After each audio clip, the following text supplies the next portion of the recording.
అది కాదు చెట్టు, కొంచెం బాధ అనేది ఉంటుంది కదా. అవునులే కానీ అయిపోయింది, నేను చేసిన డబ్బులు కట్టేసిన అంత అయిపోయింది. కానీ అది ఎట్లా జరిగిందో ఏమో నాకు ఏం అర్థం కాదు. ఏం మరి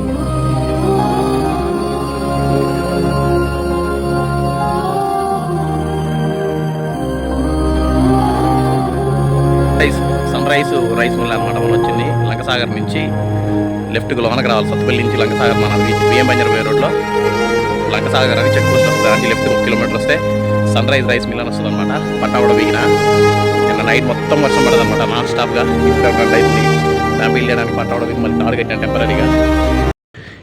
ఇదే రోడ్డు, చిన్న రోడ్డు అనమాట. అది మిల్లులు బాగున్నాయి, పెద్ద నీట్గా మంచిగా పెద్ద గ్రౌండ్ ఉందన్నమాట. సన్ రైస్ మిల్ అనమాట.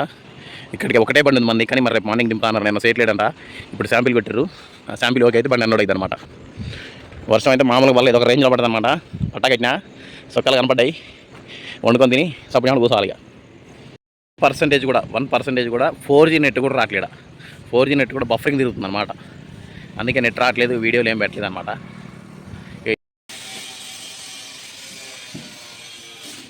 అసలు ఏం జరిగిందంటే, నేను పోయిన రోజు అన్లోడ్ చేసి ఉంటే నాకు ఈ బాధ ఉండకపోయేది. కానీ ఆ రోజు నైట్ మొత్తం బండి అక్కడనే ఉండడం వల్ల ఫుల్ వర్షం కొట్టిందనమాట. పట్ట ఆల్రెడీ నేను కుట్టించుకొనే డ్యూటీ ఎక్కడం జరిగిందనమాట.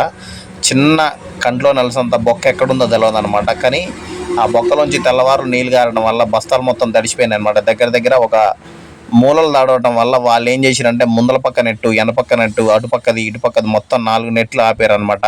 ఆ 4 నెట్లు వచ్చేసి దగ్గర 120-130 బ్యాగులు ఆపారనమాట. నేను అదో ఇదో బతిలాడి వాళ్ళని రిక్వెస్ట్ చేయడం వల్ల బ్యాగులు మొత్తం వాళ్ళు మంచిగా చూసి పక్కకు పడేసి మొత్తం దగ్గర ఒక 90 నుంచి 100 వరకు బ్యాగులు ఆపారనమాట. పొద్దున్నే ఓనర్ గారు వచ్చినాక లెక్క చూస్తారని చెప్పేసి అన్నారు. ఇవాళ మార్నింగే ఓనర్ రావడం జరిగిందనమాట. వాళ్ళకి రేటు కట్టియాలని చెప్పేసి అన్నారు. ఎంత అంటే వాళ్ళు ఎస్టిమేషన్ వేసుకుని దగ్గర ఒక 50,000 రూపాయల వరకు మనకైతే పెనాల్టీ వేయడం జరిగిందనమాట. సార్ అంతలేం మేము కట్టలేము, బండి మేము వచ్చిన రోజు అన్లోడ్ చేస్తే మాకు ఈ బాధ ఉండపోయేది, కానీ మాకు ఇంతవరకు ఎప్పుడు జరగలేదు సార్. పట్టా ఇంతవరకు ఎప్పుడు కూడా డ్యామేజ్ కాలేదు, బస్తాలు ఇప్పుడు ఇంతవరకు ఎప్పుడు కూడా ఇబ్బంది పడలేదు సార్, మేము ఎప్పుడు ఇబ్బంది పడలేదు దారిలో కూడా అని చెప్పేసి అంటే ఆ ఓనర్ కొంచెం మనల్ని గద్దాయించడం జరిగిందనమాట. దాంతో తప్పు మందే ఉందని చెప్పేసి మనం సైలెంట్గా ఉండడం జరిగిందనమాట. మా ఓనర్కి ఇంటిమేషన్ ఇచ్చిన, ఏం మాట్లాడ మాకు ఏం జరిగిందో చూడని చెప్పేసి అన్నమాట. మార్నింగ్ నుంచి మధ్యాహ్నం వరకు వెయిట్ చేయంగా ఓనర్ గారు వచ్చారనమాట. ఓనర్ గారు వచ్చి మాట్లాడితే 50,000 రూపాయలు కట్టాలి కంపల్సరీగా అని చెప్పేసి అన్నారు. మాకు దగ్గర అక్కడ కిరాయి వచ్చేసి 30,000 రూపాయలు వస్తుంది. ఆ కిరాయి కాక ఇంకో 30,000-25,000 కట్టాలని చెప్పేసానంటే మేము రిక్వెస్ట్ చేసి మా దగ్గర లేవు సార్, మీరు మా పొరపాటు అయింది కానట్లేదు, కానీ ఇంతవరకు ఎప్పుడు ఆ ఇబ్బంది కలగలేదు సార్ మాకు అని చెప్పేసి అంటే ఫస్ట్ టైం జరిగింది సార్ అని చెప్పేసి రిక్వెస్ట్ చేయడంతో ఓనర్ ఆ మిల్ ఆయన వచ్చేసి వేరే ఆప్షన్ లేదు అని చెప్పేసి అంటే కొంచెం రిక్వెస్ట్ చేసి బతిలాడడం జరిగిందనమాట. మా ఓనర్ గారికి ఫోన్ చేస్తే మా ఓనర్ గారు ఆ మిల్లు ఓనర్ కూడా ఫోన్ చేసి రిక్వెస్ట్ చేయడం జరిగిందనమాట. పొరపాటు జరిగింది కాదనట్లేదు, కానీ ఆ మిస్టేక్ డ్రైవర్ మిస్టేక్ అయినా అది జాగ్రత్త చూసుకోవాలి. కానీ ఇంతవరకు అయితే ఎప్పుడు కూడా నేను ఒరిస్సా పోయినా 2-3 సార్లు ఒరిస్సా పోయినా, కాకినాడ పోయినా, పెద్దపురం, మండపేట పోయినా, కానీ ఎక్కడ కూడా ఇంతవరకు ఆ పట్టాల నుంచి నీళ్ళు గారలేదనమాట. కానీ మన దరిద్రం బాగాలేక ఎందుకు నీళ్ళు గారినా ఆ చెమ్మ ఎట్లా దిగింది అనేది ఏం అర్థం కావట్లేదు అనమాట. ఈ రోజు వరకు కూడా ఏం అర్థం కావట్లేదు. చూస్తేనే బొక్క లేనట్టే ఉంది. 24 అవర్స్గా 12 గంటలు నాన్ స్టాప్ వర్షం పడటం వల్ల చెమ్మ దిగినట్టుంది. కింద వచ్చేసి అడుగున పట్ట గుడ్డది ఉందన్నమాట. క్లాత్ పట్ట వేయడం వల్ల నీళ్ళు అనేది అట్లా స్ప్రెడ్ అయ్యి అన్ని బస్తాలకు బాగడం జరిగింది అనమాట. వాళ్ళు ఓనర్ అన్న చెప్తే వినే పరిస్థితిలో ఉన్నారు, కానీ గుమ్మస్తాలు అయితే అసలు ఏమన్నా పట్టించుకునే పరిస్థితి లేదని చెప్పేసి ముందు నెట్టు వెనక నెట్టు ఇటుపక్క అటుపక్క దగ్గర 120 బ్యాగులు పక్క పెట్టారు. బతిలాడితే 90 బ్యాగులు కౌంట్ చేయడం జరిగింది అనమాట. 90 బ్యాగులకి 50,000 రూపాయలు కట్టమని చెప్పేసి అంటే చేసేది ఏం లేక ఆ కిరాయి వదిలేసుకొని వచ్చేసి అన్న అని చెప్పేసి ఓనర్ గారు చెప్పడం జరిగిందనమాట. 30,000 రూపాయలు, అక్షరాల 30,000 రూపాయలు ఆ కిరాయి అక్కడనే వాళ్ళకే ఇచ్చేయడం జరిగిందనమాట. మేము దారిలో రావడానికి మాకు డీజిల్కి అవుతుంది ఖర్చులు, అక్కడ లోడింగ్ ఖర్చులు అవుతుంది ఒక 5,000, ఆఫీస్ మామూలు ఒక 1,000-1,500 రూపాయలు, డీజిల్ ఒక 12,000-13,000 రూపాయలు, అవి ఒక దారిలో ఒక 15,000 వేసుకున్నా, అవి ఒక 30,000 వేసుకున్నా, కానీ 45,000 ఇక్కడ అన్లోడింగ్ కూడా ఇవ్వని చెప్పేసి మనకి గోల్ చేశారనమాట. చేతులెత్తి దండం పెట్టి మా వల్ల కాస్తారని చెప్పడంతో వాళ్ళు చూస్తున్నట్టుగా వదిలేశారనమాట. కానీ ఎట్లున్నా కానీ నాకు చాలా బాధ అనిపించింది అనమాట. ఓనర్ గారికి ఫోన్ చేసి బయటకు వచ్చిన తర్వాత ఓనర్ గారికి ఫోన్ చేసి ఇట్లా సంగతి నన్ను ఏం చేయమంటారు చెప్పండి, మరి నాకు వచ్చే జీతం ఏమైనా ఉంటే కట్ చేసుకోండి ఓనర్ గారు, నేను చేసేది అయితే ఏం లేదు, పొరపాటు అయితే నా వల్ల జరిగిందని చెప్పేసి నేను అన్నా. కానీ ఓనర్ గారు దేవుడి దయ వల్ల అట్లాంటి ఏ ఆలోచనలు పెట్టుకో, మాకు నీ పన్ను చూసుకో, మోటార్ ఫీడ్లో ఇట్లాంటి సహజం, అది నువ్వు కావాలని నీళ్ళు పోసింది కాదు కదా అని చెప్పేసి నాకు ఒకసారి చాలా బాధ అనిపించింది అనమాట. కళ్ళలో నీళ్ళు తిరిగినంత పని అయిందనమాట. ఎందుకంటే ఎక్కడైనా ఏ కంపెనీలో అయినా సరే ఒక బ్యాగ్ తడిచినా కానీ డబ్బులు కట్టించుకోని చెప్పేసి అంటారు. ఏదైనా కానీ రోడ్డు మీద మాకు సంబంధం లేదంటారు. సింగిల్ ఓనర్ మనం సేవ్ చేయడానికి మనం ఆయన దగ్గర పోయినప్పుడు కొంచెం జాగ్రత్తగా ఉండాలి. కానీ అది ఎట్లా జరిగిందనేది ఏం అర్థం కావట్లేదు అనమాట. కానీ ఆ పట్టాను అయితే మళ్ళీ జాగ్రత్తగా ఓనర్ గారు వచ్చినాక చూద్దాంలే అని చెప్పేసి అన్నారు. పట్టాను మార్చడం ఇంకో ఏ విధంగా ఏదోటి దాని అయితే సెటిల్మెంట్ చేయాలి, లేకపోతే చాలా ఇబ్బంది పడాల్సిన పరిస్థితి ఉంటుంది. ఓనర్ల కంటే కూడా గుమస్తాలు కింద పనిచేసే గుమస్తాల బిల్డప్ ఎక్కువైపోయింది. అసలు ఎంత దగ్గర దగ్గర 2-3 ఉన్నారు. వాళ్ళు కరిచేటట్టే అవుతుంది అనమాట. మామూలు కాదు, కరిచేటట్టే మీదకి వచ్చారు అనమాట. నేను అట్లా మాట్లాడుతారు అనమాట వాళ్ళు. ఓనర్ అన్న కొంచెం జాలిదయ చూపించేటట్టు, కానీ అసలు వాళ్ళ పరిస్థితి అట్లుందనమాట.